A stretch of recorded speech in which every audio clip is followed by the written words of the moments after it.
I am the in-game leader. I am the in-game leader, aren't I? Yeah, so you call like the S&D strats, but I'm the captain. You're not. Okay, Twitter decided... That question's coming. I'm the oldest, okay, therefore the most mature.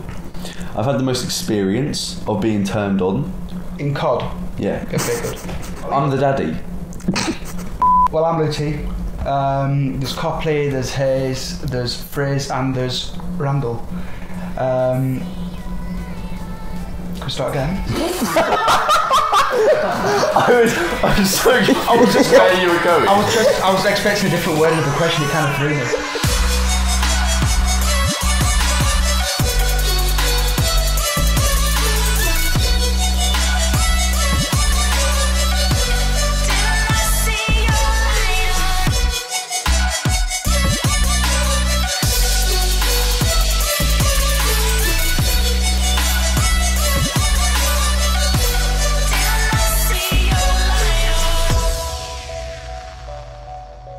So, when we originally came up with the idea of Volume, we had the same idea as every other organisation, and that was to create a series which took you guys behind the scenes at LAN events that we attended, showing you the ups, showing you the downs, and ultimately, it is an idea that has been done to death. Don't get me wrong, the quality of these videos that are being put out are phenomenal across the board, but for me it was important that we took a step back and said, okay, how can we do something different? We reflected on Volume and said, okay, let's start from scratch, let's rebuild, and let's do something different. Which means the Volume is now no longer about being just an episode and just a LAN series. We've now created Volume, the brand.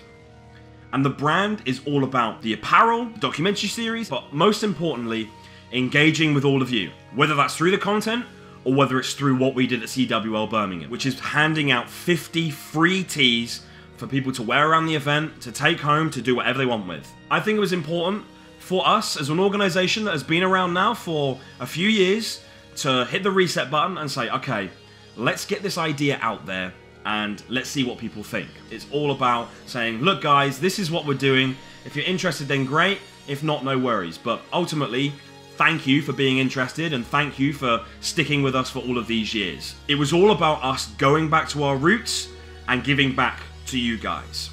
It was all about having that style, and this style isn't going to change the world, but it's something where you look at it and go, that looks alright. You can pop down the shops wearing a Volume tee, not feeling like a total tit. If the players are happy wearing the Volume stuff, and I think the players look decent and they think they look decent, then why not give it a go, and why not give it out to everyone else? We wanted to do something again that was slightly different, and ultimately this was a risk, and we're going to see if it pays off.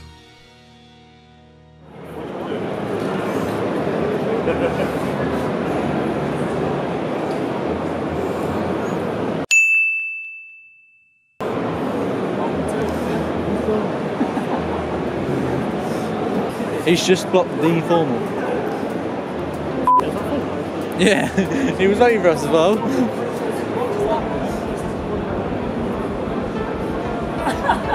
It's usually the Tinder, isn't it? So the team consists of myself, Copley, basically do it all for the team.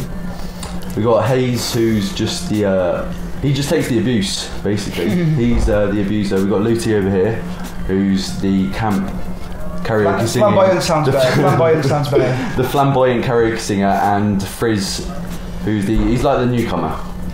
He's an alright. The new kid in school. Yeah. So yeah, Copley's the anchor, so we can basically do with subs what we want to do in the game. We've just got free roam of the map basically. I mean, we expect obviously Copley to kill for us to do that. We've got Frizz. Frizz is our second AR.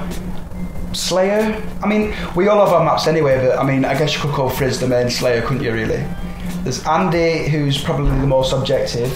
We've tried to work that around his playstyle because he came to us as a second AR, so he's probably the most objective. And I'd probably say I'm the in-game leader, just make sure everyone's calm, regained. I think we did that at landing, we were. So I'd say, right, calm down now lads, let's just get this again. And I teamed with Frizz before, I played a bit with Frizz before, so me and Frizz said we'd look for two. Frizz mentioned Copley. I watched him play Money 8s once. He was streaming a Money 8s on Arden's hardpoint against quite good players, and I thought actually quite like his play style. It'll probably work. Another one weak. Sniping in it. You can shoot through the bottom of it. That's weak. Nice. One back sniping. 2v2. Gotta get ego challenged. No T. Go down. Deck weak. Pushing it. Toggle. We f***ing win these, Lou. Let's f***ing go, man. We win. Jab. Easy. Easy. Yes, we got Copley in, and then we were debating who to get as our 4th player. We all had like different opinions on who we wanted to get. And I teamed with Andy at the start, Hayes at the start of the game. We dropped him, but I think Andy's a shit at the start of every game, and it just improves from there. But he played with Andy. I've known Andy for a while, played with him, so we decided to go with him and just work it out. I think whatever happened, he had a good attitude, so we didn't even try, did we? No potentials, we just went straight into it, straight balls deep, and hit the ground running, really.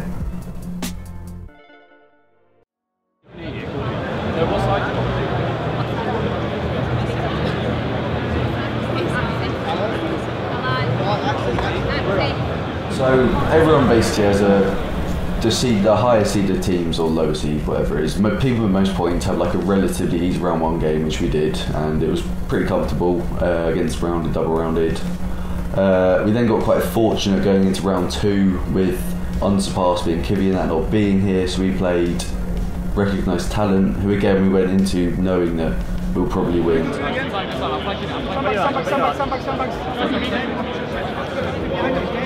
just kind of took it as like just learning, playing on LAN again, because none of us have been for over a year. Frizz not been, obviously. And then after that, so we won winners round 1, winners round 2. Played Market, which is GGEA purple. We were all saying before the game, like we have nothing to lose here. We're the underdog, so we just do what we can do. We know we can take a map or 2, and then we go into map 1. Like we got off the first 2 hills, we go up, and we just literally spiral that lead. Slow down. 2, 3, we're clear, let's go. Freestyle. Let's go! Hey!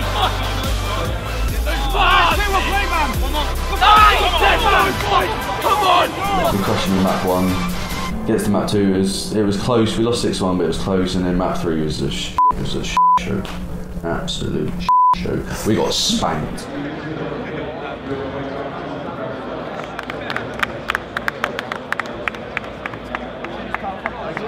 We tried to I didn't see that guy cross into cabin, you know. I watched V1 and in the middle turn around. I wouldn't criticise too much about it anyway. It's like, look at what we did wrong. It's Beatles, it's honestly Beatles. If we'd realised, as soon as they've had docks first, we're like, well, they don't like small maps, do they? They're a lot more disciplined though, aren't they, than us? Yeah. They know what to hold, what to push, what not to push, whereas we just do what we normally do, right? Yeah, we don't. The thing is with like better teams, they adapt to like the situation. We just know, like we know one way how to play, kind of. And if it doesn't work, it doesn't work. In the summer, we played perfect.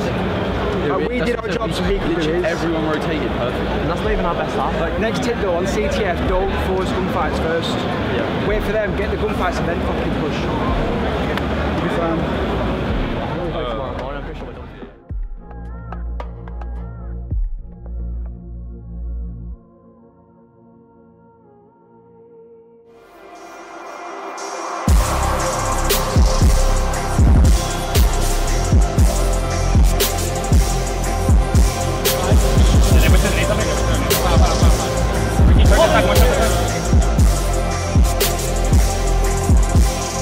Came into today, played Supremacy, got through to winners round, lose round 4, shot like a few bots, and the intensity today was like it was so bad. Like just going into the hard point, we played our best hard point map.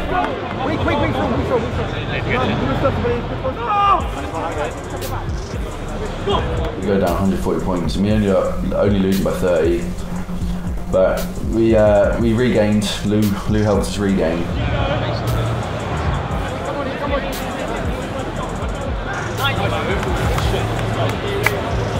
Went back on DS&D, smoked some 6-2, and we picked the same CTF that we got absolutely shafted on yesterday, and got shafted again. So, yeah.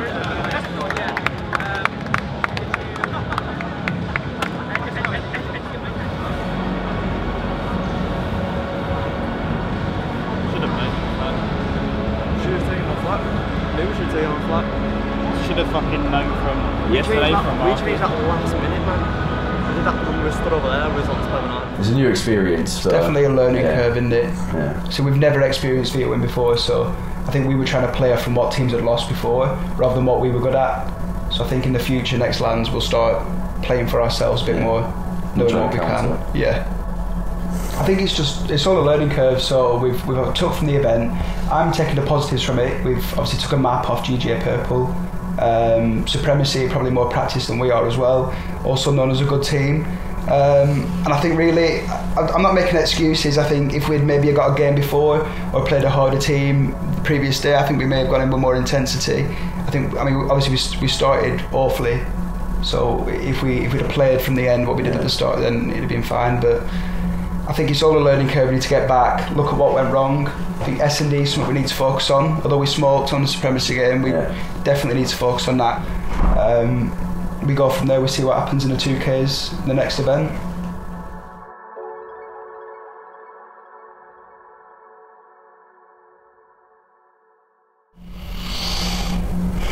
I can't breathe in for much more. I'm so happy. Who's going to win the event? Splice. Oh, Tommy. Oh. I'm not staying in, for fuck's sake. Someone's going to edit it. Splice.